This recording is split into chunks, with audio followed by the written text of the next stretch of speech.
ঢাকা সহ সারা দেশে ভূমিকম্পে ক্ষয়ক্ষতি ও হতাহতের ঘটনায় শোক প্রকাশ করেছেন বিএনপির ভারপ্রাপ্ত চেয়ারম্যান তারেক রহমান। শুক্রবার দলটির সিনিয়র যুগ্ম মহাসচিব রুহুল কবির রিজভী স্বাক্ষরিত এক বিবৃতিতে এই শোক প্রকাশ করেন তিনি।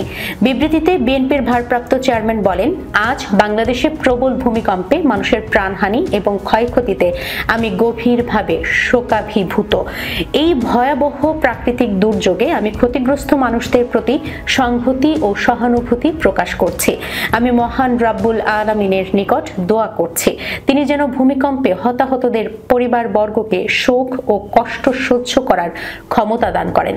সরকার পূর্ব থেকেই সতর্ক থাকলে দুর্যোগ ব্যবস্থাপনার উন্নতি ঘটানো সহ মানুষকে সুরক্ষিত রাখা ও ক্ষয়ক্ষতি কমানো সম্ভব হতো উল্লেখ করে তিনি আরো বলেন, বাংলাদেশের মানুষ নানা প্রাকৃতিক বিপদ সংকুল দুর্যোগ মোকাবেলা করে সব সময় সামনের দিকে এগিয়ে গেছে।